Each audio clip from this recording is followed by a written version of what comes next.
ਵੱਡਿਆਂ ਦੀ ਓਟ ਸਤਿਗੁਰੂ ਧੰਨ ਧੰਨ ਸਾਹਿਬ ਸ੍ਰੀ ਗੁਰੂ ਗ੍ਰੰਥ ਸਾਹਿਬ ਜੀ ਮਹਾਰਾਜ ਤਿਨਾਂ ਦੀ ਪਵਿੱਤਰ ਪਾਵਨ ਹਜ਼ੂਰੀ ਅੰਦਰ ਸਰਬੰਸ ਦਾਨੀ ਸਤਿਗੁਰੂ ਧੰਨ ਧੰਨ ਸਾਹਿਬ ਸ੍ਰੀ ਗੁਰੂ ਗੋਬਿੰਦ ਸਿੰਘ ਸਾਹਿਬ ਜੀ ਮਹਾਰਾਜ ਤਿਨਾਂ ਦੇ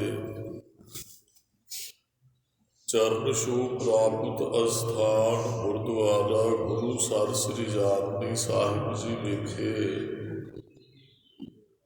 ਅੰਮ੍ਰਿਤ ਵੇਲੇ ਦੇ ਦੀਵਾਨਾਂ ਸੱਜ ਬੈਠੀ ਗੁਰੂ ਰੂਪ ਗੁਰੂ ਖਾਲਸਾ ਸਾਧ ਸੰਗਤ ਆਪ ਜੀ ਬਹੁਤ ਵਡਭਾਗੇ ਹੋ ਜਿਨ੍ਹਾਂ ਨੇ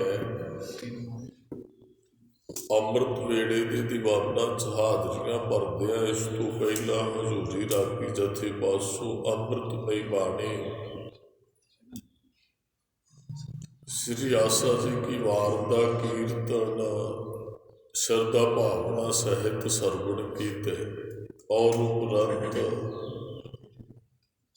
ਚੱਲ ਰਹੀ ਲੜੀਵਾਰ ਸ਼ਬਦ ਦੀ ਵਿਚਾਰ ਸਰਵਣ ਕਰਨ ਦੇ ਲਈ ਆਪ ਜੀ ਵਿਸ਼ੇਸ਼ ਤੌਰ ਤੇ ਗੁਰੂ ਪਾਤਸ਼ਾਹ ਦੇ ਚਰਨਾਂ 'ਚ ਹਾਜ਼ਰੀ ਭਰਦੇ ਹੋ।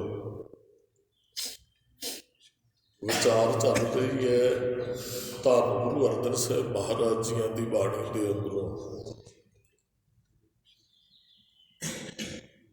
ਸਤਿਗੁਰਾਂ ਦੀ ਕਿਰਪਾ ਸਦਕਾ 2-3 ਦਿਨ ਤੱਕ ਭੋਗ ਦੇ ਸ਼ਲੋਕ ਆਰੰਭ ਹੋਣੇ ਹੈ। ਗੁਰੂ ਸਾਹਿਬਾਨਾਂ ਨੇ ਸਿਰ ਤੇ ਮਿਹਰ ਭਰਿਆ ਹੱਥ ਰੱਖ ਕੇ ਇਹ ਜਿੱਥੇ ਅੱਗੇ ਸਾਨੂੰ ਹਾਜ਼ਰੀਆਂ ਬਖਸ਼ਿਸ਼ ਕੀਤੀਆਂ ਰਹਿੰਦੀ ਵਿਚਾਰ ਅਸੀਂ ਰੋਜ਼ਾਨਾ ਹੀ ਹਾਜ਼ਰੀ ਭਰ ਕੇ ਸਰਵਣ ਕਰ ਸਕੀਏ ਸਤਿਗੁਰਾਂ ਦੀ ਬਖਸ਼ਿਸ਼ ਵਰਤੇਗੀ। ਆਓ ਸੰਗਤ ਜੀ 1-2 ਬੰਦਾਂ ਦੀ ਵਿਚਾਰ ਜਿਤਨਾ ਕੁ ਸਾਡੇ ਕੋਲ ਸਮਾਂ ਸਮੇਂ 'ਚ ਰਹਿ ਕੇ ਆਪਾਂ ਨੇ ਸਰਵਣ ਕਰਨੀ ਹੈ।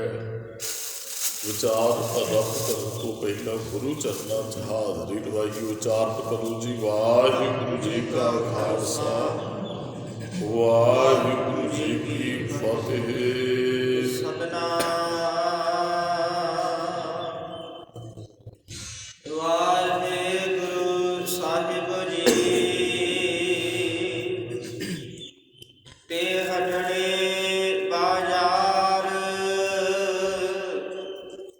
ਸੌਦਾ ਕਰਨ ਬਣ ਜਾ ਰਿਹਾ।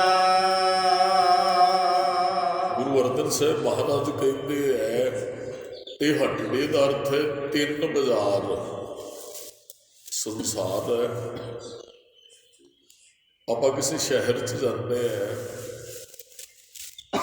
ਉਹਦੇ ਵਿੱਚ ਬਾਜ਼ਾਰਾਂ ਦੇ ਨਾਂ ਸਾਨੂੰ ਮਿਲਦੇ ਫਲਾਣਾ ਬਾਜ਼ਾਰ ਫਲਾਣਾ ਬਾਜ਼ਾਰ। ਮਹਾਰਾਜ ਕਹਿੰਦੇ ਸੰਸਾਰ ਰੂਪੀ ਸ਼ਹਿਰ ਦੇ ਅੰਦਰ 3 ਬਾਜ਼ਾਰ ਹੈ। ਲੋਕ 3 ਬਾਜ਼ਾਰਾਂ 'ਚ ਫਿਰਦੇ ਆ। ਉਹ ਬਾਜ਼ਾਰ ਹੈ ਰਜੋ ਤਮੋ ਤੇ ਸਤੋ ਗੁਣ। ਤੇ ਹਟੜੇ ਬਾਜ਼ਾਰ ਸੌਦਾ ਕਰਨ ਬਣ ਜਾ ਰਿਹਾ। 3 ਬਾਜ਼ਾਰਾਂ 'ਚ ਰਹਿ ਕੇ ਇਹ ਸੰਸਾਰੀ ਜੀਵ ਸੌਦਾ ਕਰ ਰਿਹਾ। ਅਗਲੀ ਅਵਸਥਾ ਜਿੱਥੇ ਪ੍ਰਾਪਤ ਹੋਣੀ ਉੱਥੇ ਨਹੀਂ ਜਾ ਰਿਹਾ। ਉਹ ਨਿਜ ਘਰ ਮਹਿਲ ਹੈ, ਉਹ ਸਹਿਜ ਅਵਸਥਾ, ਉਹ ਆਨੰਦ ਦੀ ਅਵਸਥਾ। ਉਸ ਬਾਜ਼ਾਰ 'ਚ ਕੋਈ ਵਿਰਲਾ ਜਾਂਦਾ ਹੈ। ਇਹ ਸੁਰਤ ਦੀ ਅਵਸਥਾ ਹੈ।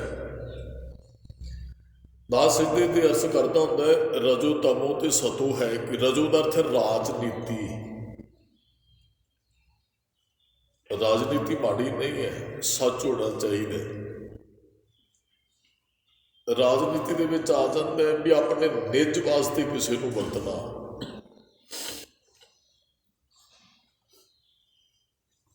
ਵੀ ਕੁਝ ਦਿਨ ਜਿਵੇਂ ਸਮਾਂ ਚੱਲ ਰਿਹਾ ਵੀ ਲੋਕਾਂ ਦੀ ਵਰਤੋਂ ਕਰਨੀ ਫਿਰ ਬੇਪਰਵਾਹ ਉੱਧਰੋਂ ਹੋ ਜਾਣਾ। ਇਹ ਰਜੋ ਗੁਣ 'ਚ ਮਨੁੱਖ ਜਿਹੜਾ ਨਾ ਉਹ ਵਿਚਰਦਾ ਹੈ। ਜਿਵੇਂ ਆਪਾਂ ਇਹਦਾ ਅਰਥ ਕਰ ਲੈਂਦੇ ਵੀ ਬਗਲਾ ਨਾ, ਜਿਵੇਂ ਬਗਲਾ ਹੈ ਉਹ ਮੱਛੀਆਂ ਨੂੰ ਐਂ ਲੱਗਦਾ ਹੋਏਗਾ ਡੰਡੀਆਂ ਨੂੰ ਵੀ ਬੜੀ ਸਮਾਧੀ ਲੱਗੀ, ਅੱਖਾਂ ਬੰਦ ਕਰਕੇ ਬੈਠਾ। ਅਸਲ ਦੇ ਅੰਦਰ ਉਹਨਾਂ ਨੂੰ ਇਹ ਨਹੀਂ ਸੀ ਪਤਾ ਇਹਨੇ ਅੱਖਾਂ ਹੀ ਤੁਹਾਡੇ ਵਾਸਤੇ ਬੰਦ ਕੀਤੀਆਂ। ਇਹਨੂੰ ਰਜੋ ਗੁਣ ਕਹਿੰਦੇ ਆ। ਉਹਨੂੰ ਇਹ ਨਹੀਂ ਸੀ ਪਤਾ ਵੀ ਉਹਨੇ ਧੋਖਾ ਦੇਣ ਵਾਸਤੇ ਅੱਖਾਂ ਬੰਦ ਕੀਤੀਆਂ, ਤੁਹਾਡੇ ਵਾਸਤੇ ਹੀ ਅੱਖਾਂ ਬੰਦ ਕੀਤੀਆਂ। ਇਹ ਰਜੋ ਗੁਣ। ਤਮੋ ਗੁਣ, ਤਮੋ ਹਨੇਰੇ ਨੂੰ ਕਹਿੰਦੇ, ਹਨੇਰਾ। ਕਈ ਬੰਦੇ ਤਮੋ ਗੁਣ 'ਚ ਵਿਚਰਦੇ ਹੈ, ਜਿਨ੍ਹਾਂ ਨੂੰ ਸਮਝ ਕੋਨੀ, ਸੋਝੀ ਕੋਨੀ, ਗਿਆਨ ਕੋਨੀ ਹੈ। ਇਹਦੇ ਅਰਥ ਆਪਾਂ ਕਰ ਸਕਦੇ ਜਿਹੜਾ ਨਸ਼ੇੜੀ ਬੰਦਾ, ਨਸ਼ਾ ਕਰਨ ਵਾਲਾ,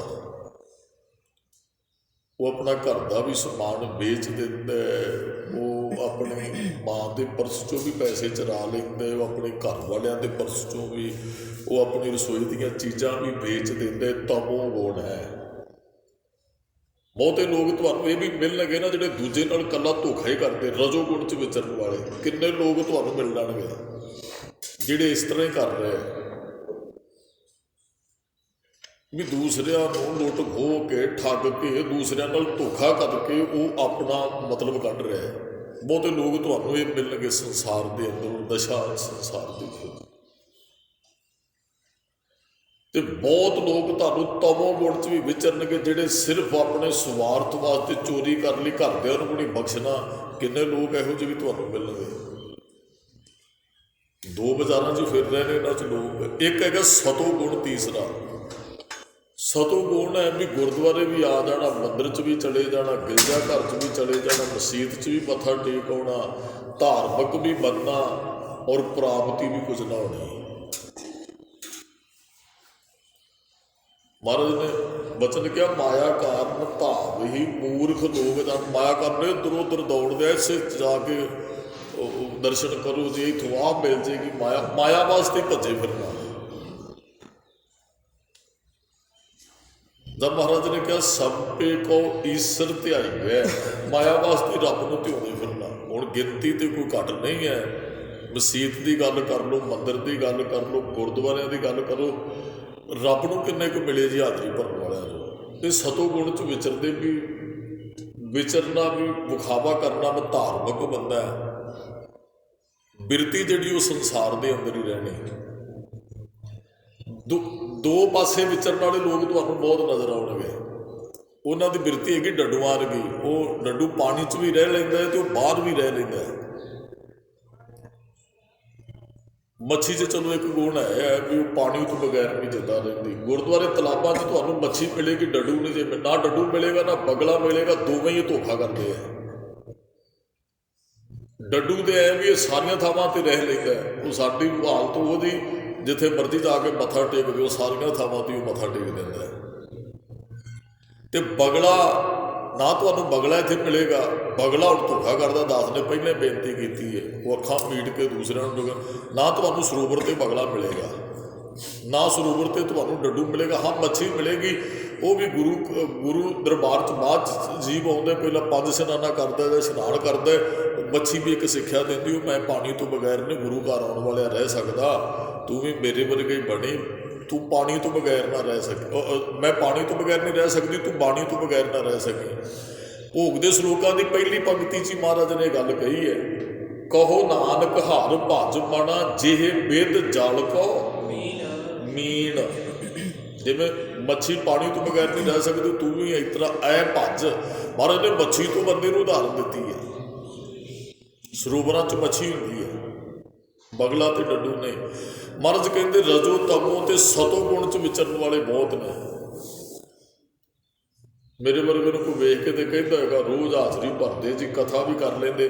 ਤੇ ਜੇ ਕਿਸੇ ਨੂੰ ਮੇਰੀ ਅੰਦਰਲੀ ਅਵਸਥਾ ਦਿਸ ਜੇ, ਉਹਨੇ ਕਹਿਣਾ ਪ੍ਰਾਪਤੀ ਤੇ ਕੋਈ ਨਹੀਂ। ਇਹਦਾ ਮਤਲਬ ਮੈਂ ਵੀ ਸਤੋ ਗੁਣ 'ਚ ਵਿਚਰਦਾ, ਇਸ ਤੋਂ ਅਗਲੀ ਅਵਸਥਾ ਨਹੀਂ ਅਜੇ ਪ੍ਰਾਪਤ ਹੋਈ। ਤੇ ਇਹੋ ਜਿਹੇ ਲੋਕਾਂ ਦੀ ਬਹੁਤ ਗਿਣਤੀ ਸੰਸਾਰ ਦੇ ਅੰਦਰ। ਪਹਿਰਾਵਾ ਧਾਰਮਿਕ ਹੈ, ਚਿੰਨ੍ਹ ਧਾਰਮਿਕ ਨੇ, ਬੰਦਾ ਧਾਰਮਿਕ ਨਹੀਂ ਹੈ, ਉਹਦੇ ਕੋਲ ਸਹਿਜ ਅਵਸਥਾ ਨਹੀਂ ਹੈ। ਹਾਂ, ਕਈ ਸਹਿਜ ਅਵਸਥਾ 'ਚ ਵਿਚਰਨ ਵਾਲੇ ਹਨ, ਉਹ ਆਨੰਦ ਦੀ ਅਵਸਥਾ ਜਿਹਦੀ ਦਾਸ ਅੱਗੇ ਬੇਨਤੀ ਕਰ ਚੁੱਕਿਆ ਹੈ। ਜਿੱਥੇ ਦੁੱਖ ਨਾਹੀ ਸਭ ਸੁੱਖ ਹੀ ਹੈ ਰੇ, ਏਕੈ ਏਕੀ ਨੇਤੇ ਬੁਰਾ ਨਹੀਂ, ਪਲ ਸਭ ਭਲਾ ਹੀ ਹੈ ਰੇ। ਹਾਰ ਨਹੀਂ ਸਮਝੇ। ਤੇ ਹੁਣ 3 ਗੁਣਾਂ 'ਚ ਵਿਚਰਨ ਵਾਲੇ ਲੋਕ ਤੇ ਤੁਹਾਨੂੰ ਬਹੁਤ ਮਿਲ ਜਾਣਗੇ। ਇੱਥੋਂ ਬਾਹਰ ਨਿਕਲੋ, 3 ਅਵਸਥਾ 'ਚ ਤਿਹੱਟੜੇ ਬਾਜ਼ਾਰ ਸੌਦਾ ਕਰਨ ਬਣ ਜਾ ਰਿਹਾ, 3 ਗੁਣਾਂ 'ਚ ਸੌਦਾ ਖਰੀਦਣ ਵਾਲੇ ਤੁਹਾਨੂੰ ਮਿਲ ਜਾਣਗੇ। ਚੌਥੀ ਅਵਸਥਾ ਵਾਲਾ ਲੱਭਣਾ ਤੁਹਾਨੂੰ ਮਿਲੇਗਾ ਇੱਥੋਂ ਨਹੀਂ ਮਿਲੇਗਾ। ਉਸ ਬਾਜ਼ਾਰ ਦਾ ਵਪਾਰੀ ਤੁਹਾਨੂੰ ਨਹੀਂ ਮਿਲੇਗਾ।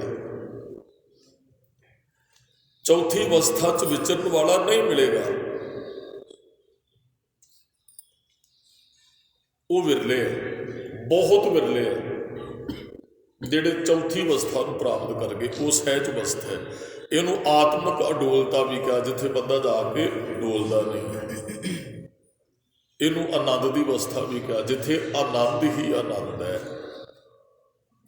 ਮਹਾਰਾਜ ਸਾਡੇ ਵੱਲ ਵੇਖ ਕੇ ਤੇ ਜੀਵਾਂ ਵੱਲ ਕਹਿੰਦੇ, ਭਾਈ ਇਹ 3 ਬਾਜ਼ਾਰਾਂ ਦੀ ਵਪਾਰੀ ਹਨ। ਸੱਚ ਵਖਰ ਜਿਨੀ ਲੱਦਿਆ। ਮਹਾਰਾਜ ਕਹਿੰਦੇ ਜਿੰਨੀ ਸੱਚ ਵੱਖਰ ਲੱਦ ਲਿਆ। ਮਹਾਰਾਜ ਨੇ ਇੱਕ ਸ਼ਬਦ 'ਚ ਸਾਨੂੰ ਬਹੁਤ ਸੋਹਣਾ ਸਮਝਾਇਆ। ਮਹਾਰਾਜ ਕਹਿੰਦੇ ਵਣਜ ਕਰੋ ਵਣਜਾਰਿਓ ਵੱਖਰ ਲਿਓ। ਵਸਤ ਨੂੰ ਪਹਿਲਾਂ ਵਸਤ ਜੋ ਅਸੀਂ ਇਕੱਠਾ ਕਰਦੇ ਨਾ ਉਹਦੇ ਬਾਰੇ ਜਾਣਕਾਰੀ ਹਾਸਲ ਕਰਨੀ ਚਾਹੀਦੀ ਪਹਿਲਾਂ ਸਾਨੂੰ, ਫਿਰ ਵਣਜ ਕਰਨਾ ਚਾਹੀਦਾ। ਵਪਾਰ ਤੇ ਫਿਰ ਹੀ ਕਰਾਂਗੇ ਨਾ। ਹਾਂ, ਕੰਮ ਸਾਨੂੰ ਉਹ ਕਰਨਾ ਚਾਹੀਦਾ ਜਿਹਦੇ 'ਚ ਬਹੁਤ ਜ਼ਿਆਦਾ ਲਾਭ ਹੋਵੇ।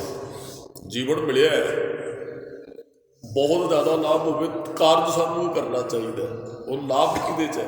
ਉਹ ਲਾਭ ਤਾਂ ਹੁਣ ਗੁਰੂ ਸਾਹਿਬ ਤੋਂ ਪੁੱਛਾਂਗੇ ਨਾ, ਮਾੜੇ ਕਿਸ ਕੰਮ 'ਚ ਹੈ। ਕੀ ਮਹਾਰਾਜ ਕਹਿੰਦੇ ਪ੍ਰਾਪਤੀ ਬਣਾ, ਧਨ ਇਕੱਠਾ ਕਰ ਲਾ, ਜਾਓ ਕੁਝ ਗੁਰੂ ਸਾਹਿਬ ਤੋਂ ਪੁੱਛ ਕੇ ਜੋ ਕੁਝ ਕਰਾਂਗੇ ਨਾ, ਜੋ ਗੁਰੂ ਸਾਹਿਬ ਸਿੱਖਿਆ ਦੇਗਾ ਵੀ ਇਹ ਕੁਝ ਪ੍ਰਾਪਤ ਤੂੰ ਕਰ, ਵੀ ਤੇਰੇ ਕੰਮ ਆਏਗਾ, ਉਹ ਸਾਡੇ ਨਾਲ ਨਿਭਣ ਵਾਲੀ ਚੀਜ਼ ਹੋਏਗੀ। ਜਿਹੜੀ ਅਸੀਂ ਇਕੱਤਰ ਕਰਦੇ ਹਾਂ ਆਪਣੇ ਮਨ ਪਿੱਛੇ ਲੱਗ ਕੇ, ਉਹ ਸਾਡੇ ਨਾਲ ਨਹੀਂ ਜਾਣੀ। ਇੱਕ ਸਾਧੂ ਕਿਸੇ ਨਗਰ 'ਚ ਆਇਆ ਤੇ ਕਾਫੀ ਨਗਰਾਂ ਦੇ ਲੋਕ ਆਏ, ਤੇ ਉਹਨਾਂ ਨੇ 2 ਸਰੀਰ ਆਏ, ਬੜੇ ਗਰੀਬ ਸਨ। ਉਹਨਾਂ ਨੇ ਉਸ ਮਹਾਂਪੁਰਖ ਦੇ ਅੱਗੇ ਬੇਨਤੀ ਕੀਤੀ, ਜੀ ਧਰਮ ਕਮਾਉਣ ਨੂੰ ਤੇ ਦਿਲ ਕਰਦਾ ਹੈ, ਪਰ ਹੁਣ ਧਨ ਹੀ ਕੋਲ ਨਹੀਂ ਹੈ। ਭਗਤ ਧੰਨਾ ਜੀ ਨੇ ਇਹੀ ਗੱਲ ਕਹੀ ਸੀ, ਜੀ ਜੇ ਢਿੱਡ 'ਚ ਕੁਝ ਹੋਏਗਾ, ਪੇਟ 'ਚ ਕੁਝ ਹੋਏਗਾ ਤੇ ਮਾਲਾ ਤੇਰੀ ਫੇਰ ਹੀ ਫਿਰਨੀ ਹੈ। ਜੇ ਖਾਣ ਲਈ ਕੁਝ ਨਹੀਂ ਹੈ ਤੇ ਫਿਰ ਭਗਤੀ ਵੀ ਨਹੀਂ ਹੈ। ਭੂਖੇ ਭਗਤ ਨਾ ਕੀਜੈ, ਇਹ ਮਾਲਾ ਆਪਣੀ ਬੀਜੈ ਚੁੱਕ ਆਪਣੀ ਮਾਲਾ। ਭੁੱਖੇ ਢਿੱਡ ਨਾਲ ਭਗਤੀ ਥੋੜ੍ਹੀ ਹੁੰਦੀ। ਫਿਰ ਮੰਗਿਆ ਸਾਰਾ ਕੁਝ ਦਾ ਮਤਲਬ ਬਹੁਤ ਕੁਝ ਨਹੀਂ ਮੰਗਿਆ ਭਗਤ ਧੰਨਾ ਜੀ ਨੇ। ਇਹ ਸਾਨੂੰ ਅਰਦਾਸਾਂ ਕਰਨ ਵਾਲਿਆਂ ਨੂੰ ਭਗਤ ਧੰਨਾ ਜੀ ਦੇ ਸ਼ਬਦ ਇਕੱਠ ਕਰਨੇ ਚਾਹੀਦੇ ਆ। ਮੰਗਿਆ ਕਿ ਗਊ ਭੈਂਸ ਮੰਗੋ ਲਵੇਰੀ। ਵੇਖੋ ਗਊ ਭੈਂਸ ਹੁਣ ਬੱਚਿਆਂ ਵਾਸਤੇ ਦੁੱਧ ਤੇ ਚਾਹ ਦੀ ਤਾਂ ਲੋੜ ਹੀ ਹੈ। ਇਹ ਤਾਂ ਚਾਹੀਦਾ, ਦੁੱਧ ਤੇ ਸਾਰਿਆਂ ਨੂੰ ਚਾਹੀਦਾ। ਇੱਕ ਤਾਜਣ ਤੁਰੀ ਚੰਗੇਰੀ, ਇੱਕ ਤਾਜਣ ਚੰਗੀ ਘਰ ਵਾਲੀ, ਵੀ ਪਰਿਵਾਰ ਇੱਕ ਵਧੀਆ ਮੇਰਾ ਹੋਵੇ। ਘਰ ਕੀ ਗੀਹਨ ਚੰਗੀ ਜਨ ਧੰਨਾ ਲੇਵੇ ਮੰਗੀ। ਉਹ ਬੜੇ ਪਿਆਰੇ ਬੋਲ ਨੇ। 2 ਸਿਰ ਮੰਗੋ ਚੂਨਾ ਭਾਓ ਘੀਓ ਸੰਗ ਲੂਣਾ। 2 ਸੇਰੀ ਪਾਓ ਘੀਓ ਪਾਈਆ ਘਿਓ। ਵੀ ਬਹੁਤਾ ਕੁਝ ਨਹੀਂ ਮੰਗਿਆ, ਵੀ ਇਹ ਮੇਰੀ ਲੋੜ ਹੈ, ਮੈਨੂੰ ਚਾਹੀਦਾ ਹੈ। ਫਿਰ ਉਹ ਦਾਲ ਮੰਗੀ ਹੈ, ਚੌਪਾਈ ਮੰਗੀ ਹੈ, ਉੱਤੇ ਤਲਾਈ ਮੰਗੀ ਹੈ, ਰਜਾਈ ਮੰਗੀ ਹੈ, ਵੀ ਆਹ ਕੁਝ ਚਾਹੀਦਾ ਹੈ, ਘਰ ਦੀਆਂ ਲੋੜ ਹੈ, ਚਾਹੀਦਾ ਹੈ ਕੁਝ, ਰੋਟੀ ਕੱਪੜੇ ਮਕਾਨ ਦੀ ਲੋੜ ਹੈ। ਉਹ ਮਹਾਂਪੁਰਖਾਂ ਦੇ ਕੋਲ 2 ਸਰੀਰ ਗਰੀਬ ਸਨ, ਅਲੱਗ-ਅਲੱਗ ਪਿੰਡਾਂ 'ਚੋਂ ਹੈ। ਕਹਿੰਦੇ ਜੀ ਧਰਮ ਕਮਾਉਣ ਨੂੰ ਬੜਾ ਚਿੱਤ ਕਰਦਾ, ਧੰਦਾ ਕੋਈ ਨਹੀਂ ਹੈ, ਗੁਜ਼ਾਰਾ ਨਹੀਂ ਚੱਲਦਾ। ਉਹ ਮਹਾਂਪੁਰਖਾਂ ਨੇ ਦੋਵਾਂ ਨੂੰ ਸਾਂਝਾ ਉਪਦੇਸ਼ ਦਿੱਤਾ। ਕਹਿਣ ਲੱਗੇ ਐਂ ਕਰੋ, ਤੁਸੀਂ ਪਸ਼ੂ ਖਰੀਦੋ, ਦੁੱਧ ਦਾ ਵਪਾਰ ਸ਼ੁਰੂ ਕਰੋ, ਤੁਹਾਨੂੰ ਲਾਭ ਹੋਏਗਾ। ਉਹ 2 ਸਰੀਰਾਂ ਨੇ ਇਕੱਠੀ ਬੇਨਤੀ ਕੀਤੀ, ਜੀ ਕੁਝ ਹੈ ਨਹੀਂ ਹੈ, ਧਰਮ ਤੇ ਕਮਾਉਣ ਨੂੰ ਦਿਲ ਕਰਦਾ ਹੈ, ਪਰ ਧਰਮ ਵੀ ਤਾਂ ਕਮਾਇਆ ਜਾਂਦਾ ਜੇ ਕੋਲ ਕੁਝ ਖਾਣ ਲਈ ਹੋਵੇ ਤਾਂ। ਕਹਿੰਦੇ ਦੁੱਧ ਦਾ ਵਪਾਰ ਸ਼ੁਰੂ ਕਰੋ। ਇੱਕ ਤੇ ਗਿਆ ਘਰ ਵਾਲੀ ਨੂੰ ਜਾ ਕੇ ਕਹਿੰਦਾ ਵੀ ਮਹਾਂਪੁਰਖਾਂ ਨੇ ਕਿਹਾ ਵੀ ਦੁੱਧ ਦਾ, ਕਹਿੰਦੇ ਹੁਣ ਮੱਝ ਗਾਂ। ਉਹ ਕਹਿੰਦੀ ਸੀ ਉਹ ਕੁਝ ਗਹਿਣੇ ਸਨ, ਜਾਂ ਸ਼ਾਹੂਕਾਰ ਤੋਂ ਪੁੱਛ ਲਓ, ਉਧਾਰ ਲੈ ਲਈਏ, ਆਪਾਂ ਕਰਜ਼ਾ ਵਾਪਸ ਕਰ ਦਿਆਂਗੇ, ਨਹੀਂ ਤੇ ਆਪਣਾ ਘਰ ਆਪਾਂ ਗਹਿਣੇ ਰੱਖ ਲਈ। ਮਹਾਂਪੁਰਖਾਂ ਨੇ ਜੇ ਕਿਹਾ ਨਾ ਫਿਰ ਸਾਨੂੰ ਲਾਭ ਹੋਏਗਾ। ਉਹ ਕਿਸੇ ਸ਼ਾਹੂਕਾਰ ਕੋਲ ਜਾਂਦਾ ਹੈ, ਉਹ ਕਹਿੰਦਾ ਭਾਈ ਮੈਂ ਵਪਾਰ ਸ਼ੁਰੂ ਕਰਨਾ ਹੈ, ਮੈਨੂੰ ਇੰਨੇ ਪੈਸੇ ਚਾਹੀਦੇ, ਤੇਰੇ ਪੈਸੇ। ਉਹ ਵਿਸ਼ਵਾਸ ਪਾਤਰ ਸੀ ਬੰਦਾ, ਜਿਹਦੇ ਅੰਦਰ ਧਰਮ ਹੈ ਨਾ, ਕਮਾਉਣ ਦੀ ਇੱਛਾ ਵੀ ਹੋਵੇ ਨਾ, ਉਹ ਕਿਸੇ ਨਾਲ ਧੋਖਾ ਨਹੀਂ ਕਰੇਗਾ। ਉਹਨੇ ਇੱਕ ਮੱਝ ਖਰੀਦੀ, 2 ਗਾਂ 10 ਸ਼ਹਿਰ ਤੱਕ ਉਹਦਾ ਵਪਾਰ ਜਿਹੜਾ ਉਹ 4-5 ਸਾਲਾਂ ਦੇ ਵਿੱਚ ਕਾਫੀ ਅਮੀਰ ਬਣ ਗਿਆ ਸੀ। ਉਹਨੇ ਨਾਲ ਧਰਮ ਵੀ ਕਮਾਉਂਦਾ ਹੈ, ਨਾਲ ਉਹਦਾ ਧੰਦਾ ਵੀ ਵਧੀਆ, ਪਿੰਡ ਤੋਂ ਲੈ ਕੇ ਸ਼ਹਿਰ ਤੱਕ ਉਹਦੀ ਚਰਚਾ ਹੈ ਵੀ ਇਹ ਬੇਈਮਾਨੀ ਨਹੀਂ ਕਰਦਾ, ਸ਼ੁੱਧ ਦੁੱਧ ਮਿਲਦਾ ਹੈ ਜਿਹੜਾ ਸ਼ੁੱਧ। ਉਹ ਕਈ ਵਾਰੀ ਨਾ ਤੁਸੀਂ ਵੇਖਿਓ ਦੁਕਾਨਾਂ 'ਚ ਜਿਹੜੇ ਉਹ ਕੋਈ ਕੱਪੜੇ ਕੋਈ ਸੌਦੇ ਵਾਲੇ ਨਾ ਜਿਨ੍ਹਾਂ ਦਾ ਰੇਟ ਫਿਕਸ ਹੁੰਦਾ ਹੈ, ਗਾਹਕ ਉਹਨਾਂ ਦੇ ਜ਼ਿਆਦਾ ਪੈਂਦੇ ਆ ਰੇਟ, ਉਹਨਾਂ ਫਿਕਸ ਰੇਟ ਵਾਲੇ ਘੱਟ ਰੇਟ ਵਾਲੇ ਹੁੰਦੇ ਆ। ਦੂਸਰੇ ਵਾਲੇ ਤੋਂ 500 ਮੰਗੋ 200 ਰੁਪਏ 'ਚ ਵੀ ਚੀਜ਼ ਦੇ ਦਿੰਦੇ ਆ। ਉਹਨਾਂ ਨੇ ਹੁੰਦਾ ਵੀ ਜਿਹੜਾ ਨਾਮ ਬੋਲਿਆ ਉਹਨੂੰ ਠੱਗ ਲਓ, ਜਿਹੜਾ ਉਹ ਫਿਰ ਉਹ ਆਪਦਾ ਪੂਰਾ, ਅਤੇ ਕਈਆਂ ਨੂੰ ਘਾਟੇ 'ਚ ਵੀ ਦੇ ਦਿੰਦੇ, 100 ਰੁਪਈਆ ਘੱਟ ਵੀ ਉਹਨੂੰ ਪਤਾ ਦੂਸਰੇ 'ਚੋਂ 500 ਲੈ ਲਿਆ ਸੀ, ਇਹਨੂੰ 100 ਘੱਟ ਵੀ ਦੇ ਦਿਓ, ਗਾਹਕ ਕਲੀਅਰ ਹੀ ਬਣੇਗਾ। ਉਹ ਫਿਰ ਇਹੋ ਜਿਹਾ ਉਹਨਾਂ ਦਾ ਵਪਾਰ ਹੁੰਦਾ ਹੈ, ਧੋਖੇ ਵਾਲਾ ਠੱਗੀਆ। ਉਹਦਾ ਕਹਿੰਦਾ ਭਾਈ ਇੰਨੇ ਦੀ ਚੀਜ਼ ਆਈ, ਇੰਨੇ ਦੀ ਦੇਣੀ, ਲਿਜਾਣੀ ਭਾਈ ਤੇਰੀ ਇੱਛਾ ਹੈ, ਨਹੀਂ ਤੇ ਨਹੀਂ, ਤੇਰੀ ਮਰਜ਼ੀ ਹੈ। ਉਹ ਬੜਾ ਅਮੀਰ ਬੰਦਾ ਬਣ ਗਿਆ। ਉਹਨੇ 5 ਕੁ ਸਾਲ ਲੰਘੇ, ਕਹਿੰਦਾ ਵੀ ਜਿਹੜਾ ਮੇਰੇ ਨਾਲ ਮੇਰਾ ਉਹ ਸਾਥੀ ਸੀ ਫਲਾਣੇ ਪਿੰਡ ਦਾ, ਉਸ ਨੂੰ ਵੀ ਉਹਨੇ ਕਿਹਾ ਸੀ ਵੀ ਤੁਸੀਂ ਮੱਝਾਂ ਦਾ ਵਪਾਰ ਕਰੋ, ਵੇਖਾਂ ਵੀ ਮੇਰਾ ਤੇ ਹੋ ਸਕਦਾ ਕਾਰੋਬਾਰ ਸ਼ਹਿਰ ਤੱਕ ਹੋਵੇ, ਉਹਦਾ ਵਿਦੇਸ਼ਾਂ ਤੱਕ ਕਿਤੇ ਹੋ ਗਿਆ ਹੋਵੇ, ਉਹਨੇ ਵੀ ਕੁਝ ਕੀਤਾ ਹੀ ਹੋਏਗਾ। ਉਹ ਗਿਆ ਜੀ ਤੇ ਉਹ ਗੱਡੀ ਤੋਂ ਉਤਰਿਆ, ਉਹ ਆਪਣੇ ਉਹਦੇ ਪੁੱਛ ਕੇ ਭਾਈ ਫਲਾਣਾ, ਉਹ ਜਦੋਂ ਉਹਦੇ ਘਰੇ ਗਿਆ ਤੇ ਉਹਨੇ ਆਖਿਆ ਵੀ ਕੋਈ ਸ਼ਾਹੂਕਾਰ ਆਇਆ ਗੱਡੀ 'ਤੇ। ਚਲੋ ਇੱਕ ਦੂਸਰੇ ਨੂੰ ਮਿਲੇ, ਕਹਿੰਦਾ ਜੀ ਮੈਨੂੰ ਪਛਾਣਿਆ, ਆਪਾਂ ਦੋਵੇਂ ਮਹਾਂਪੁਰਖਾਂ ਕੋਲ ਪਿੰਡ ਆਪਣੇ ਮਹਾਂਪੁਰਖ ਆਏ ਸਨ, ਦੋਵੇਂ ਗਏ ਸਾਂ, ਸਾਨੂੰ ਵਪਾਰ ਕਰਨ ਲਈ ਮਹਾਂਪੁਰਖਾਂ ਨੇ ਕਿਹਾ ਸੀ, ਮੈਂ ਤੇ ਪੈਦਲ ਤੋਂ ਲੈ ਕੇ ਗੱਡੀ ਤੱਕ ਦਾ ਸਫ਼ਰ ਤੈਅ ਕਰ ਲਿਆ। ਉਦੋਂ ਪੈਦਲ ਹੀ ਸਨ ਜਦੋਂ ਮਹਾਂਪੁਰਖਾਂ ਕੋਲ ਆਏ, ਹੁਣ ਤੇ ਗੱਡੀ ਦਾ ਸਫ਼ਰ ਹੈ ਵੀ ਬੜਾ ਸ਼ਹਿਰਾਂ ਤੱਕ ਮੇਰਾ ਦੁੱਧ ਕਾਰੋਬਾਰ। ਉਹ ਦੂਸਰਾ ਕਹਿਣ ਲੱਗਾ ਵੀ ਮੈਂ ਤੇ ਕੋਈ ਮੱਝ ਭੈਂਸ ਗਾਂ ਨਹੀਂ ਖਰੀਦੀ ਹੈ। ਕਹਿੰਦਾ ਕਿਉਂ? ਕਹਿੰਦਾ ਮੈਂ ਘਰ ਵਾਲਿਆਂ ਨੂੰ ਆ ਕੇ ਦੱਸਿਆ, ਉਹ ਕਹਿੰਦੇ ਜੀ ਮੱਝ ਖਰੀਦਣ ਵਾਸਤੇ ਆਪਣਾ ਘਰ ਵੀ ਵੇਚ ਕੇ ਗਵਾਉਣਾ ਹੈ, ਐਂ ਥੋੜ੍ਹੀ ਐਂ ਐਡੀ ਛੇਤੀ ਕਿਵੇਂ ਆਪਾਂ ਭਾਵ ਕਿ ਉਹਨੇ ਕੁਝ ਨਹੀਂ। ਹੁਣ ਗੁਰੂ ਸਾਹਿਬ ਕੋਲ ਅਸੀਂ ਆਏ ਹਾਂ, ਗੁਰੂ ਸਾਹਿਬ ਸਾਨੂੰ ਕੁਝ ਕਰਨ ਵਾਸਤੇ ਕਹਿੰਦੇ ਆ, ਵੈਸੇ ਨਾ ਚਲੋ ਉਹ ਸਾਡੇ ਅੰਦਰ ਨਾ ਹੁਣ ਨਾ ਇੱਕ ਅਰਦਾਸ ਵੀ ਫਾਰਮੈਲਿਟੀ ਬਣਾ ਲਈ ਅਸੀਂ। ਅਸਲ ਵਿੱਚ ਅਰਦਾਸ ਹੁੰਦੀ ਸੀ ਕਿਸੇ ਵੱਡੇ ਕਾਰਜ ਵਾਸਤੇ, ਕੋਈ ਵੱਡਾ ਕਾਰਜ, ਫਿਰ ਲਿਆ ਜਾਂਦਾ ਸੀ ਹੁਕਮਨਾਮਾ ਸਾਹਿਬ, ਤੇ ਗੁਰੂ ਸਾਹਿਬ ਜੀ ਬੋਲਦੇ ਸਨ, ਫਿਰ ਉਹਦੀ ਵਿਆਖਿਆ ਹੁੰਦੀ ਸੀ ਹੁਕਮਨਾਮਾ ਸਾਹਿਬ ਦੀ, ਗੁਰੂ ਸਾਹਿਬ ਦੀ ਕੀ ਆਗਿਆ ਹੈ, ਤੇ ਜੋ ਆਗਿਆ ਹੁੰਦੀ ਸੀ ਫਿਰ ਉਹੀ ਹੁੰਦਾ ਸੀ, ਉਹੀ ਹੁੰਦਾ ਸੀ। ਹੁਣ ਕੋਈ ਚਲੋ ਹੋਰ ਹੁਣ ਤੇ ਨਿੱਕੀਆਂ ਨਿੱਕੀਆਂ ਮੰਗਾਂ, ਨਿੱਕੀਆਂ ਪੁਰਾਤਨ ਇਤਿਹਾਸ ਖੋਲ੍ਹ ਕੇ ਵੇਖਿਓ, ਉਹ ਬਹੁਤ ਵੱਡੇ ਕਾਰਜਾਂ 'ਤੇ, ਯੁੱਧ ਦੀ ਚੜ੍ਹਾਈ 'ਤੇ, ਹੋਰ ਬਹੁਤ ਵੱਡੇ ਧਾਰਮਿਕ ਅਸਲ ਦੇ ਵਿੱਚ ਕਾਰਜਾਂ ਦੀ ਜ਼ਿਆਦੀਆਂ ਅਰਦਾਸਾਂ ਹੁੰਦੀਆਂ ਹਨ। ਹੁਣ ਸਾਡਾ ਨਿੱਜ ਹੁੰਦਾ ਨਿੱਕੀ ਜਿਹੀ ਗੱਲ 'ਤੇ, ਇੱਕ ਵੀਰ ਦੇ ਉਹਨਾਂ ਦੇ ਕਣਕ ਨੂੰ ਪਾਣੀ ਲਾਉਣਾ, ਬਾਬਾ ਜੀ ਅਰਦਾਸ ਕਰਦੇ ਹੋ ਜੀ ਹੁਣ ਫਸਲ ਵੱਢਣੀ, ਇਹ ਤਾਂ ਇੱਕ ਵਾਰੀ ਆਪਣੇ ਆਪ ਦੀ ਅਰਦਾਸ ਹੈ, ਪੰਥਕ ਅਰਦਾਸ ਥੋੜ੍ਹੀ ਹੈ।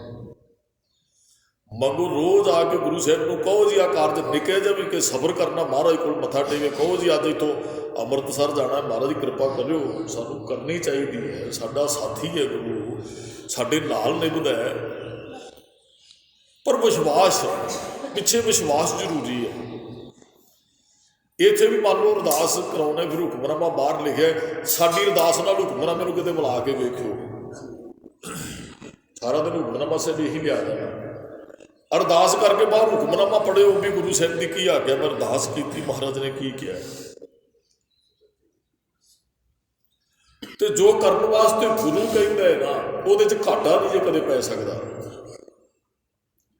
ਦਾਸ ਜਿਹੜੀ ਬੇਨਤੀ ਕਰਨਾ ਚਾਹੁੰਦਾ ਸੀ, ਉਹਨੇ ਫਿਰ ਬਚਨ ਕਹਿੰਦਾ ਮੈਂ ਕਾਰੋਬਾਰ ਨਹੀਂ ਵਧਾਇਆ, ਮੈਂ ਮਹਾਂਪੁਰਖਾਂ ਦੇ ਬਚਨ ਕਮਾ ਰਿਹਾ, ਧਰਮ ਵੀ ਮੇਰੇ ਅੰਦਰ ਧੋਖਾ ਨਹੀਂ, ਜੋ ਅੱਜ ਮੈਂ ਬਣਿਆ ਬਿਲਕੁਲ ਆਪਣੀ ਨੇਕ ਕਮਾਈ 'ਤੇ ਅੱਜ ਕਾਮਯਾਬ ਹੋਇਆ। ਹੁਣ ਵਣਜ ਕਰੋ ਵਣਜਾਰਿਓ, ਵਖਰ ਲੇਹੋ ਸੰਭਾਲ, ਤੈਸੀ ਵਸਤ ਵਸਾਈਏ ਜੈਸੀ ਨਿਭੈ ਨਾਲ। ਜੇ ਮਹਾਂਪੁਰਖ ਇਕੱਲੇ ਹੀ ਕਹਿੰਦੇ ਦੁੱਧ ਦਾ ਵਪਾਰ ਸ਼ੁਰੂ ਕਰਦੇ, ਨਾਲ ਉਹਨਾਂ ਕਿਹਾ ਧਰਮ ਜਪਣਾ ਰੱਬ ਨੂੰ ਲਾਭ ਹੈ ਨਾ, ਸ਼ਾਇਦ ਜਪਣ ਕਰਕੇ ਹੀ ਨਾ ਕਾਰੋਬਾਰ ਵਧਿਆ ਵੱਧਦਾ। ਘਾਟਾ ਪੈਣ ਲੱਗੇ ਨਾ, ਦਿਨ ਰਾਤ ਬਾਣੀ ਪੜ੍ਹਨੀ ਸ਼ੁਰੂ ਕਰ ਦਿਓ, ਆਪਣੀ ਨਿੱਜ ਦੀ ਬਾਣੀ ਪੜ੍ਹ ਕੇ ਅਰਦਾਸ ਸਿਮਰਨ ਸ਼ੁਰੂ ਕਰ ਦਿਓ, ਘਾਟਾ ਨਹੀਂ ਪੈਣ ਦੇਗਾ। ਜੇ ਅਸੀਂ ਬਿਠਾ ਲਾਂਗੇ ਨਾ ਉਹਨੂੰ ਨਾਲ, ਫਿਰ ਉਹ ਇੱਥੇ ਘਾਟੇ ਵਾਲੀ ਤੇ ਗੱਲ ਹੈ ਹੀ ਨਹੀਂ ਹੈ। ਉਹ ਉਹਨੇ ਧਰਮ ਵੀ ਵਣਜ ਕਰੋ ਵਣਜਾਰਿਓ ਵਖਰ ਲਿਹੋ ਸੰਭਾਲ ਤੈਸੀ ਵਸਤ ਵਸਾਈਏ ਜੈਸੀ ਨਿਭ ਹੈ ਨਾਲ। ਉਹ ਵਸਤ ਨੂੰ ਇਕੱਠੀ ਕਰ ਜਿਹੜੀ ਤੇਰੇ ਨਾਲ ਨਿਭਣ ਵਾਲੀ ਹੈ। ਕਿ ਨਾਮ ਤੋਂ ਬਗੈਰ ਹੋਰ ਕੋਈ ਚੀਜ਼ ਹੈ ਜਿਹੜੀ ਸਾਡੇ ਨਾਲ ਨਿਭਣ ਵਾਲੀ ਹੋਵੇ। ਸੰਸਕਾਰ ਤੇ ਆਪ ਬਹੁਤ ਵਾਰੀ ਗਏ ਹੋਵੇ, ਕਿਹੜੀ ਚੀਜ਼ ਤੁਸੀਂ ਉਹਦੇ ਖਲੋਗੇ ਵੇਖੀ ਵੀ ਜਿਹੜੀ ਬੰਦੇ ਦੇ ਨਾਲ ਜਾਂਦੀ ਹੈ? ਕੁਛ ਵੀ ਨਹੀਂ। ਹਾਂ, ਜਿਹੜੀ ਰੂਹ ਕਰਕੇ ਸੁਰਤ ਕਰਕੇ ਅਸੀਂ ਕਮਾਈ ਕਰਦੇ ਉਹ ਸਾਡੇ ਨਾਲ ਜਾਂਦੀ ਹੈ। ਸਰੀਰ ਦੇ ਨਾਲ ਕੋਈ ਲੱਗ ਕੇ ਚੀਜ਼ ਨਹੀਂ ਜਾਣੀ ਹੈ। ਤੇ ਮਹਾਰਾਜ ਕਹਿੰਦੇ ਤੈਸੀ ਵਸਤ ਵਸਾਈਏ ਜੈਸੀ ਨਿਭ ਹੈ ਨਾਲ। ਤੂੰ ਉਸ ਵਸਤ ਨੂੰ ਇਕੱਠੀ ਕਰ ਜਿਹੜੀ ਤੇਰੇ ਨਾਲ ਨਿਭਣ ਵਾਲੀ ਹੈ। ਤਾਂ ਹੀ ਤੇ ਮਹਾਰਾਜ ਨੇ ਕਿਹਾ ਭਾਗਠ ਡੇ ਹਰ ਸੰਤ ਤੁਮਾਰੇ ਜਿਨ ਘਰ ਧਨ ਹਰ ਨਾਮੋ। ਵੱਡੇ ਭਾਗਾਂ ਵਾਲੇ ਘਰ ਘਰ ਹਿਰਦੇ ਨੂੰ ਕਿਹਾ, ਜਿਨ੍ਹਾਂ ਦੇ ਹਿਰਦੇ ਰੂਪੀ ਘਰ ਦੇ ਅੰਦਰ ਧਨ ਨਾਮ ਰੂਪੀ ਹੈ, ਉਹ ਵੱਡੇ ਭਾਗਾਂ ਵਾਲੇ ਆ। ਹਮ ਧਨਵੰਤ ਭਾਗਟ ਸੱਚ ਨਾਏ। ਅਸੀਂ ਵੱਡੇ ਭਾਗਾਂ ਵਾਲੇ ਬਣ ਗਏ, ਧਨਵਾਨ ਬਣ ਗਏ। ਕਿਵੇਂ? ਹਰ ਗੁਣ ਗਾਏ ਸਹਿਜ। ਅਸੀਂ ਰੱਬ ਦੇ ਗੁਣ ਗਾਏ ਆ। ਅਸੀਂ ਵਣਜ ਕੀਤੇ, ਵਣਜ ਕਰੋ ਵਣਜਾਰਿਓ ਵਖਰ ਲਿਓ ਸੰਭਾਲ। ਅਸੀਂ ਤੇ ਹਰ ਕੇ ਨਾਮ ਕੇ ਵਿਆਪਾਰੀ ਹੀਰਾ ਹਾਥ ਚੜਿਆ ਨਿਰਮੋਲਕ। ਨਾਮ ਰੂਪੀ ਨਿਰਮੋਲਕ ਹੀਰਾ ਹੱਥ ਚੜ ਗਿਆ। ਰਤਨਾ ਰਤਨ ਪਦਾਰਥ ਬਹੁ ਸਾਗਰ ਭਰਿਆ। ਰਾਮ ਬਾਣੀ ਗੁਰਬਾਣੀ ਲਾਗੇ ਤਿੰਨ ਹੱਥ ਚੜਿਆ ਰਾਮ। ਤਾਂ ਅਸੀਂ ਭਾਗਾਂ ਵਾਲੇ, ਅਸੀਂ ਧਨਵੰਤ ਅਮੀਰ ਹੋ ਗਏ। ਜਿਨ੍ਹਾਂ ਦੇ ਪੱਲੇ ਨਾਮ ਹੈ ਨਾ, ਉਹੀ ਅਮੀਰ ਨੇ ਧਰਮ ਦੀ ਦੁਨੀਆ 'ਚ।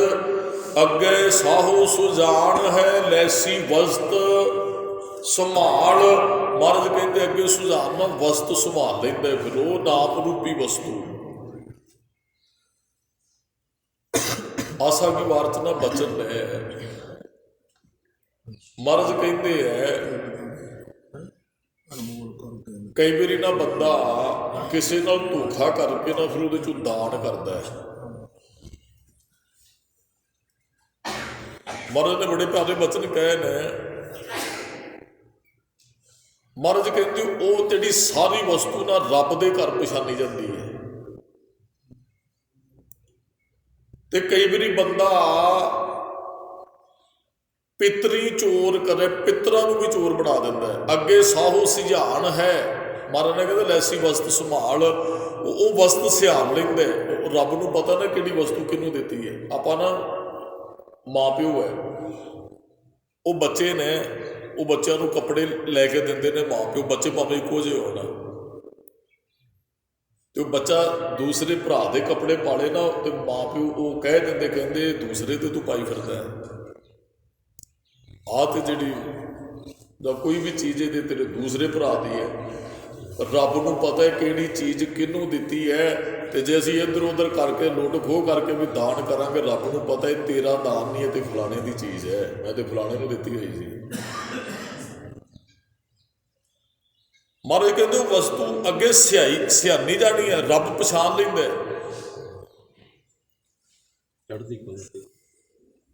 ਮਹਾਰਾਜ ਕਹਿੰਦੇ ਫਿਰ ਉਹ ਬੰਦਾ ਆਪਣੇ ਪਿੱਤਰਾਂ ਨੂੰ ਵੀ ਚੋਰ, ਪਿੱਤਰਾਂ ਦੇ ਥਾਂ ਦਿੰਦੇ ਨਾ ਲੋਕ ਵਸਤੂਆਂ। ਤੇ ਜੇ ਮੇਰੇ ਵਰਗੇ ਨੇ ਲੁੱਟ ਖੋਹ ਕੇ ਦਿੱਤੀ, ਤੇ ਮਹਾਰਾਜ ਕਹਿੰਦੇ ਪਿੱਤਰ ਵੀ ਚੋਰ ਬਣ ਗਏ। ਕਹਿੰਦੇ ਇਹ ਤਾਂ ਫਲਾਣੇ ਦੀ ਸੀ, ਉਹ ਚੜਾਈ ਤੇ ਤੇਰੇ ਪਰਿਵਾਰ ਵਾਲੇ ਜਾਂਦੇ ਆ। ਅੱਗੇ ਵਸਤ ਸਿਆਣੀ ਹੈ, ਪਿੱਤਰੀ ਚੋਰ ਕਦੇ ਉਹ ਵਸਤ ਸਿਆਣੀ ਜਾਣੀ ਹੈ। ਮਹਾਰਾਜ ਕਹਿੰਦੇ ਤੂੰ ਉਹ ਵਸਤ ਨੂੰ ਇਕੱਠੀ ਕਰ ਜੈਸੀ ਨਿਭ ਹੈ ਨਾਲ, ਜਿਹੜੀ ਨਾਲ ਨਿਭਣ ਵਾਲੀ। ਅੱਗੇ ਸ਼ਾਹੂ ਸੁਜਾਨ ਹੈ। ਉਹ ਜਿਹੜਾ ਸ਼ਾਹੂਕਾਰ ਬੜਾ ਸਿਆਣਾ ਹੈ। ਮਹਾਰਾਜ ਨੇ ਹੱਟ ਤੇ ਬੈਠ ਕੇ ਵੀ ਸਾਨੂੰ ਇਹ ਕਿਰਤ ਜਿਹੜੀ ਉਹ ਸਮਝਾਈ ਹੈ। ਉਹ ਮਹਾਰਾਜ ਨੇ ਕਿਹਾ ਇੱਕ ਸੱਤ ਤੇ ਤੇਰਾ, ਇੱਕ ਦਾ ਹੀ ਸਭ ਕੁਝ ਹੈ। ਇੱਕ ਹੀ ਸੱਤ ਹੈ ਤੇ ਉਹਦਾ ਹੀ ਹੈ ਤੇਰਾ, ਰੱਬ ਦਾ ਹੀ ਸਭ ਕੁਝ ਹੈ। ਮਹਾਰਾਜ ਕਹਿੰਦੇ ਤੂੰ ਸੱਚ ਦੀ ਹੱਟ ਤੇ ਬਹਿ ਕੇ ਨਾਮ ਦਾ ਵਪਾਰੀ ਬਣ। ਬਾਬੇ ਨਾਨਕ ਨੇ ਐਸਾ ਕੁਝ ਕੀਤਾ। ਮਹਾਰਾਜ ਕਹਿੰਦੇ ਹੈ ਭਾਈ ਰੇ ਰਾਮ ਕਹੋ ਹੋ ਚਿਤ ਲਾਏ। ਹੇ ਭਾਈ, ਚਿਤ ਲਾ ਕੇ ਰਾਮ ਨੂੰ ਕਹੇ ਹਰ ਜਸ ਵਖਰ ਲੈ ਚੱਲੋ। ਫਿਰ ਤੂੰ ਹਰ ਜਸ ਵਖਰ ਲੈ ਕੇ ਚੱਲ। ਸੌ ਦੇਖੇ ਪਤਿਆਏ, ਸੌ ਦੇਖੇਗਾ ਨਾ ਹਰ ਜਸ ਵਖਰ ਨੂੰ, ਪਤੀ ਆਏ ਦਾ ਅਰਥ ਪ੍ਰਸੰਨ ਹੋਏਗਾ, ਖੁਸ਼ ਹੋਏਗਾ, ਮੇਰੇ ਬੱਚੇ ਸੰਸਾਰ ਤੋਂ ਕਮਾਈ ਕਰਕੇ ਲਿਆਏ। ਬਾਪ ਪੁੱਤਰ ਨੂੰ ਵਿਦੇਸ਼ ਭੇਜਦਾ ਹੈ, ਬੱਚਾ ਕਾਮਯਾਬ ਹੋ ਜਾਏ, ਬਾਪ ਨੂੰ ਕਿੰਨੀ ਖੁਸ਼ੀ ਹੁੰਦੀ ਹੈ। ਅਸੀਂ ਵੀ ਮਨ ਪਰਦੇਸੀ ਵੇ ਪਿਆਰੇ ਆਏ ਕਰੋ, ਆਓ ਘਰੇ, ਅਸੀਂ ਬਗਾਨੇ ਦੇਸ਼ 'ਚ ਆਏ ਹਾਂ, ਇੱਥੋਂ ਕਮਾਈ ਸਵਾਸਾ ਰੂਪੀ ਧਨ ਲਿਆਂਦਾ ਹੈ। ਪਿਤਾ ਸਾਡਾ ਇੱਕ ਪਿਤਾ ਇੱਕ ਸਕੇ ਹਾਂ ਮਾਰਕ ਹੈ, ਅਸੀਂ ਸਵਾਸਾ ਰੂਪੀ ਧਨ ਖਰਚ ਕੇ ਨਾਮ ਧਨ ਦੀ ਕਮਾਈ ਕਰਕੇ ਲੈ ਜਾਵਾਂਗੇ। ਰੱਬ ਸਾਨੂੰ ਸ਼ਾਬਾਸ਼ੀ ਦੇਵੇਗਾ, ਸਾਡਾ ਵਿਦੇਸ਼ ਆਇਆ ਪ੍ਰਵਾਨ ਹੋਏਗਾ। ਨਹੀਂ ਤੇ ਉਹ ਕੋਈ 2-4 ਸਾਲ ਵਿਦੇਸ਼ ਨਾ ਆਵੇ, ਉਹ ਬੱਚੇ ਨੇ ਕਮਾਈ ਨਹੀਂ ਕੀਤੀ ਹੈ, ਤੇ ਫਿਰ ਕਹਿੰਦੇ ਉਹਦੇ ਨਾਲੋਂ ਤਾਂ ਇੱਥੇ ਹੀ ਚੰਗਾ ਸੀ। ਜਿਹੜੇ 4 ਹੈਗੇ ਸੀ ਉਹ ਵੀ ਗਵਾ ਕੇ ਆ ਗਿਆ, ਉਹਨੂੰ ਫਿਰ ਕੋੜਾ ਸਤਿਕਾਰ ਨਾ ਤੇ ਘਰੋਂ ਸਤਿਕਾਰ ਨਾ, ਕਹਿੰਦੇ ਵੀ ਧੱਕੇ ਖਾ ਕੇ ਆ ਗਿਆ। ਮਾਫ ਕਰਨਾ ਜੇ ਇੱਥੇ ਨਹੀਂ ਜਪਿਆ, ਰੱਬ ਦੇ ਘਰ ਵੀ ਕਹਿੰਦੇ ਇੰਨੇ ਸਾਲ ਧੱਕੇ ਹੀ ਖਾਇਆ, ਇਹਨੇ ਪ੍ਰਾਪਤ ਤੇ ਕੀਤਾ ਹੀ ਕੁਛ ਨਹੀਂ ਹੈ। ਅਸੀਂ ਵਪਾਰੀ ਹੈ, ਬਾਬੇ ਨਾਨਕ ਦੀ ਹੱਟ ਤੋਂ ਸੱਚ ਦਾ ਵਪਾਰ ਕਰਨਾ ਹੈ, ਤੇ ਜਿਹੜਾ ਇੱਥੇ ਵਪਾਰ ਕਰਾਂਗੇ ਜੋ ਕਮਾਈ ਹੋਏਗੀ ਉਹ ਸਾਡੇ ਨਾਲ ਜਾਣੀ ਹੈ। ਤੇ ਉਹ ਜਿਹੜਾ ਸੁਜਾਨ ਸ਼ੌਕਾਰ ਉਹ ਫਿਰ ਭਾਈ ਰੇ ਰਾਮ ਕਹੋ ਚਿੱਤ ਲਾਏ, ਹਰ ਜਸ ਵਖਰ ਲੈ ਚੱਲੋ, ਇੱਥੋਂ ਹਰ ਜਸ ਵਖਰ ਲੱਦ ਕੇ ਲਿਜਾਓ, ਸੁਰਤ ਕਰਕੇ। ਸੁਰਤ 'ਚ ਜਾਂਦਾ ਤੁਹਾਡੀ ਕੰਠ ਬਾਣੀ ਜਪਿਆ ਨਾਮ ਤੁਹਾਡੇ ਨਾਲ ਜਾਣਾ ਹੈ, ਉਹਨੂੰ ਕੋਈ ਨਹੀਂ ਖੋ ਸਕਦਾ, ਕੋਈ ਨਹੀਂ ਚੁਰਾ ਸਕਦਾ। ਜਿਹੜਾ ਤੁਸੀਂ ਨਾਮ ਜਪਦੇ ਹੋ, ਜਿੰਨਾ ਰਾਸ ਨਾ ਸੱਚ ਹੈ ਕਿਉਂ ਤਿੰਨਾ ਸੁਖ ਹੋਏ। ਮਹਾਰਾਜ ਕਹਿੰਦੇ ਜਿਨ੍ਹਾਂ ਕੋਲ ਰਾਤ ਨੂੰ ਆਪਾਂ ਇੱਕ ਬਾਣੀ ਪੜ੍ਹਦੇ, ਰਹਿ ਰਾਸ, ਰਹਿ ਰਸਤੇ ਨੂੰ ਕਹਿੰਦੇ, ਰਾਸਦਾਰ ਤੇ ਰਸਤੇ 'ਚ ਛਕਣ ਵਾਸਤੇ ਵਸਤੂ, ਰਹਿ ਰਸਤਾ ਰਾਸ ਪੂੰਜੀ। ਮਹਾਰਾਜ ਕਹਿੰਦੇ ਹੈ ਸੁਖਮਨੀ ਸਾਹਿਬ ਦੀ ਬਾਣੀ 'ਚੋਂ ਬਹੁਤ ਵਾਰੀ ਬਚਨ ਆਪਾਂ ਸਾਂਝੇ ਕੀਤੇ, ਜਿਹ ਮਾਰਗ ਕੇ ਗਣੇ ਜਾਹੇ ਨਾ ਕੂਸਾ, ਹਰ ਕਾ ਨਾਮ ਉਹਾਂ ਸੰਗ ਤੂਸਾ, ਜਿਹ ਪੈਂਡੇ ਮਹਾ ਆਂਦ ਗੁਬਾਰਾ, ਹਰ ਕਾ ਨਾਮ ਸੰਗ ਉਜਿਆਰਾ, ਜਹਾਂ ਪੰਥ ਤੇਰਾ ਕੋ ਨਾ ਸਿਆਨੂ, ਹਰ ਕਾ ਨਾਮ ਤੈ। ਤੇ ਜਿਨ੍ਹਾਂ ਦੇ ਸੱਚ ਹੁਣ ਪੱਲੇ ਹੀ ਨਹੀਂ, ਮਹਾਰਾਜ ਕਹਿੰਦੇ ਉਹਨਾਂ ਨੂੰ ਕਾਹਦਾ ਸੁੱਖ ਹੋਣਾ ਹੈ। ਖੋਟੇ ਵਣਜ ਵਣੰਜੇ, ਮਨ ਤਨ ਖੋਟਾ ਹੋਏ, ਉਹ ਖੋਟਾ ਧਨ ਹੀ ਇਕੱਠਾ ਕਰਦੇ ਰਹੇ ਤੇ ਅੰਦਰੋਂ ਵੀ ਖੋਟੇ ਹੋ ਗਏ। ਤੇ ਖੋਟੇ ਨੂੰ ਰੱਬ ਦੇ ਘਰੇ ਜਗ੍ਹਾ ਕੋਈ ਨਹੀਂ ਜੇ ਮਿਲਦੀ, ਉੱਥੇ ਤੇ ਖਰੇ ਖਜ਼ਾਨੇ ਪਾਈ ਹਨ, ਖੋਟੇ ਸੁੱਟੀਏ, ਉੱਥੇ ਖੋਟਿਆਂ ਨੂੰ ਬਾਰ-ਬਾਰ ਚਲਾ ਕੇ ਸੁੱਟ ਦਿੱਤਾ ਜਾਂਦਾ ਹੈ। ਦਾਸ ਨੇ ਅੱਗੇ ਵੀ ਇੱਕ ਦਿਨ ਬੇਨਤੀ ਕੀਤੀ, ਤੁਸੀਂ ਨਕਲੀ ਨੋਟ ਦੁਕਾਨ 'ਤੇ ਲਿਜਾਓ, ਖੋਟਾ ਸਿੱਕਾ ਲਿਜਾਓ, ਉਹ ਪਛਾਣ ਕੇ ਤੁਹਾਡੇ ਪੈਰਾਂ 'ਚ ਚਲਾ ਕੇ ਮਾਰੇਗਾ, ਬਾਹਰ ਸੁੱਟੇਗਾ। ਜੇ ਅਸਲੀ ਹੁੰਦਾ ਫਿਰ ਉਹਨੇ ਖਜ਼ਾਨੇ 'ਚ ਰੱਖ ਲੈਣਾ ਸੀ, ਉਹਨੇ ਆਪਣੇ ਗੱਲੇ 'ਚ ਰੱਖ ਲੈਣਾ ਸੀ। ਇਸ ਤਰ੍ਹਾਂ ਜੇ ਖਰੇ ਹੋ ਕੇ ਰੱਬ ਦੇ ਘਰ ਜਾਵਾਂਗੇ, ਖਜ਼ਾਨੇ 'ਚ ਪੈ ਜਾਵਾਂਗੇ, ਤੇ ਜੇ ਖੋਟੇ ਹੀ ਚਲੇ ਗਏ ਫਿਰ ਉਹਨੇ ਫਿਰ ਕਿਸੇ ਭੈੜੀ ਜੋਨੀ 'ਚ ਚਲਾ ਕੇ ਮਾਰਨਾ ਬਾਹਰ। ਕਹਿੰਦੇ ਲਾ ਹੋਰ ਉਹ 100 ਸਾਲ ਧੱਕੇ ਖਾ ਕੇ ਆ, ਹਜੇ ਤੇਰੇ ਕੋਲ ਪ੍ਰਵਾਨ ਹੋਣ ਵਾਲਾ ਧਨ ਨਹੀਂ ਹੈ, ਹਜੇ ਤੇਰੇ ਕੋਲ ਸੱਚ ਨਹੀਂ ਹੈ। ਫਾਹੀ ਮਾਥੇ ਮਿਰਗ ਜਿਉਂ ਦੂਖ ਘਣੋ ਨਿਤ ਰੋਏ। ਮਹਾਰਾਜ ਕਹਿੰਦੇ ਜੇ ਮਿਰਗ ਨਹੀਂ ਫਾਹੀ 'ਚ ਫਸ ਜਾਂਦਾ, ਘੱਟੇੜੇ ਦੀ ਆਵਾਜ਼ ਸੁਣ ਕੇ, ਕਹਿੰਦਾ ਬੰਦਾ ਵੀ ਮਾਇਆ ਮੋਹ ਦੀ ਫਾਹੀ 'ਚ ਫਸਿਆ, ਫਿਰ ਦੁੱਖ ਘਣੋ ਦੁੱਖ ਇਹਨੂੰ ਪ੍ਰਾਪਤ ਹੁੰਦੇ। ਨਿਤ ਰੋਏ, ਫਿਰ ਨਿਤ ਰੋਂਦਾ, ਵਿਲਕਦਾ, ਕਲਪਦਾ, ਤੜਫਦਾ, ਜਦੋਂ ਇਹਨੂੰ ਮਾਇਆ ਦੀ ਪ੍ਰਾਪਤੀ ਨਹੀਂ ਹੁੰਦੀ ਹੈ। ਖੋਟੇ ਪੋਤੇ ਨਾ ਪਵੇ ਤਿੰਨ ਹਰ ਗੁਰ ਦਰਸ ਨਾ ਹੋਏ, ਖੋਟੇ ਜਾਤ ਨਾ ਪਤ ਹੈ ਖੋਟ ਨਾ ਸੀਜਸ ਕੋਏ। ਕਹਿੰਦੇ ਖੋਟੇ ਬੰਦੇ ਦੀ ਕੋਈ ਜਾਤ ਪਤ ਨਹੀਂ ਹੁੰਦੀ, ਨਾ ਕੋਈ ਇਹਦੀ ਜਾਤ ਤੇ ਨਾ ਕੋਈ ਇਹਦੀ ਇੱਜ਼ਤ। ਜਿਹੜਾ ਖੋਟਾ ਬੰਦਾ, ਜਿਹੜਾ ਦੋਗਲਾ ਬੰਦਾ ਹੈ, ਜਿਹੜਾ ਇੱਧਰ ਵੀ ਉੱਧਰ ਵੀ ਹੈ, ਮਹਾਰਾਜ ਕਹਿੰਦੇ ਇਹੋ ਜਿਹੇ ਬੰਦੇ ਦੀ ਇੱਜ਼ਤ ਥੋੜ੍ਹੀ ਹੁੰਦੀ ਹੈ। ਜਿਹੜਾ ਇੱਥੇ ਵੀ ਮੱਥਾ ਟੇਕ ਉੱਧਰ ਵੀ ਉਹ ਇੱਕ ਨੂੰ ਵਿਸ਼ਵਾਸ ਹੀ ਨਹੀਂ ਉਹਦੇ 'ਤੇ ਵੀ ਇਹ ਕਿਹਦਾ ਹੈ। ਫਿਰ ਉਹ ਦੱਸੋ ਜੀ, ਦੋਗਲਾ ਬੰਦਾ ਤੇ ਇਲੈਕਸ਼ਨ ਚੱਲਦੇ ਨਾ, ਉਹ ਪਾਰਟੀ ਵੀ ਉਹਨੂੰ ਪ੍ਰਵਾਨ ਨਹੀਂ ਕਰਦੀ, ਕਹਿੰਦੇ ਇਹਦਾ ਕੋਈ ਇਤਬਾਰ ਨਹੀਂ, ਜਿਹਨੇ ਕਿੱਧਰ ਮੋਹਰ ਲਾ ਦੇਣੀ ਹੈ। ਤੇ ਗੁਰੂ ਤੇ ਰੱਬ ਨੂੰ ਵੀ ਕੀ ਫਿਰ ਇਤਬਾਰ ਉਸ ਬੰਦੇ ਤੇ ਜਿਹੜਾ ਹੈ ਹੀ ਦੋਗਲਾ, ਪਤਾ ਨਹੀਂ ਇਹਨੇ ਇੱਧਰ ਤੁਰ ਪੈਣਾ, ਇੱਧਰ ਤੁਰ ਪੈਣਾ। ਮਹਾਰਾਜ ਕਹਿੰਦੇ ਇੱਕ ਨਾਲ ਜੁੜ ਕੇ ਰਹਿਣਾ ਚਾਹੀਦਾ ਸਾਨੂੰ, ਇੱਕ ਨਾਲ ਜੁੜ ਕੇ ਰਹਿਣਾ ਚਾਹੀਦਾ। ਖੋਟੇ ਖੋਟ ਕਮਾਵਣਾ ਆਏ ਗਿਆ ਪਤ ਹੋਏ। ਖੋਟੇ ਨੇ ਖੋਟ ਹੀ ਕਮਾਉਣੀ ਹੈ ਤੇ ਆਏ ਗਏ ਨੇ ਇੱਜ਼ਤ ਹੀ ਖਰਾਬ ਕਰਨੀ ਹੈ। ਮਹਾਰਾਜ ਕਹਿੰਦੇ ਨਾਨਕ ਮਨ ਸਮਝਾਈਏ ਗੁਰ ਕੈ ਸ਼ਬਦ ਸਲਾਹ, ਰਾਮ ਨਾਮ ਰੰਗ ਰਤਿਆ ਭਾਰ ਨਾ ਭਰਮ ਤਿਨਾ। ਜਿਹੜੇ ਨਾਮ ਦੇ ਰੰਗ ਵਿੱਚ ਰਤੇ ਗਏ, ਨਾ ਉਹਨਾਂ ਦੇ ਸਿਰ ਤੇ ਭਾਰ ਹੈ ਕੋਈ, ਕਿਉਂਕਿ ਸੱਚ ਨਾਲ ਜੁੜੇ ਹੈ। ਤੇ ਨਾ ਹੀ ਮਹਾਰਾਜ ਕਹਿੰਦੇ ਉਹਨਾਂ ਦੇ ਅੰਦਰ ਕੋਈ ਭਰਮ ਹੈ, ਨਾ ਹੀ ਉਹਨਾਂ ਨੂੰ ਡਰ ਹੈ, ਨਾ ਹੀ ਦੂਚਿੱਤਾਪਣ ਹੈ। ਉਹ ਤਾਂ ਸੁਰਖਰੂ ਹੁੰਦੇ ਹੈ ਨਾ। ਜਿਸ ਬੰਦੇ ਨੇ ਕ੍ਰਾਈਮ ਹੀ ਨਹੀਂ ਕੀਤਾ ਉਹ ਡਰੇਗਾ ਵੀ ਕਿਉਂ? ਜਿਸ ਬੰਦੇ ਨੇ ਪਾਪ ਹੀ ਨਹੀਂ ਕੀਤਾ, ਗੁਨਾਹ ਨਹੀਂ ਕੀਤਾ, ਉਹ ਤੇ ਛਾਤੀ ਤਾਣ ਕੇ ਖੜਦਾ, ਕਹਿੰਦਾ ਜੀ ਲਓ ਜੀ ਜਿੱਥੇ ਮਰਜ਼ੀ, ਜਿੰਨੇ ਮੇਰੇ 'ਚ ਕੋਈ ਖੋਟ ਨਹੀਂ, ਮੇਰੇ 'ਚ ਕੋਈ ਗੁਨਾਹ ਨਹੀਂ, ਕੋਈ ਕ੍ਰਾਈਮ ਨਹੀਂ ਕੀਤਾ, ਕੋਈ ਪਾਪ ਨਹੀਂ ਕੀਤਾ। ਤੇ ਜਿਹਨੇ ਪਾਪ ਕੀਤਾ, ਚੋਰ ਹੁੰਦਾ ਹੈ ਬੰਦਾ, ਉਹ ਫਿਰ ਸਿਰ ਨੀਵਾ ਕਰਕੇ ਖੜਦਾ ਹੈ ਜੀ। ਮਹਾਰਾਜ ਕਹਿੰਦੇ ਰੱਬ ਦੇ ਘਰ ਅਸੀਂ ਜਾਣਾ ਹੈ ਤੇ ਨਾਮ ਦੇ ਵਪਾਰੀ ਬਣਨਾ ਹੈ। ਵਪਾਰ ਦਾਸ ਨੇ ਪਹਿਲਾਂ ਬੇਨਤੀ ਕੀਤੀ, ਕਿਸੇ ਚੀਜ਼ ਦਾ ਵਪਾਰ ਕਰਦਾ ਹੈ, ਕੋਈ ਕਿਸੇ ਦਾ ਵਪਾਰ ਕਰਦਾ ਹੈ। ਮਹਾਰਾਜ ਕਹਿੰਦੇ ਨਾ, ਕਿਨ ਹੀ ਬਣਜਿਆ ਕਾਸ਼ੀ ਤਾਂਬਾ, ਕਿਨ ਹੀ ਲੌਂਗ ਸੁਪਾਰੀ। ਕਿਸੇ ਨੇ ਕਾਂਛੀ ਤਾਂਬੇ ਦਾ ਵਪਾਰ ਕੀਤਾ, ਕਿਸੇ ਨੇ ਲੌਂਗ ਸੁਪਾਰੀ ਦਾ ਵਪਾਰ ਕੀਤਾ, ਦੁਕਾਨਾਂ ਤੇ ਹੱਟੀਆਂ ਖੋਲ ਕੇ ਬੈਠ ਗਏ, ਕੋਈ ਸੁਨਿਆਰੇ ਦਾ ਕੰਮ ਕਰਦਾ, ਕੋਈ ਕੁਝ ਵੀ। ਸੰਤੋ ਬਣਜਿਆ ਰਾਮ ਗੋਬਿੰਦ ਕਾ, ਉਹ ਨਾਮ ਗੋਬਿੰਦ, ਸੰਤਾਂ ਨੇ ਗੋਬਿੰਦ ਦੇ ਨਾਮ ਦਾ ਵਪਾਰ ਕੀਤਾ।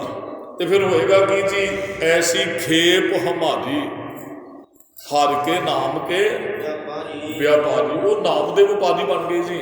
ਫਿਰ ਹੀਰਾ ਹੱਥ ਚੜਿਆ ਨਿਰਮੋਲਕ, ਉਹ ਨਿਰਮੋਲਕ ਹੀਰਾ ਜਿਹੜਾ ਕਿਸੇ ਤੋਂ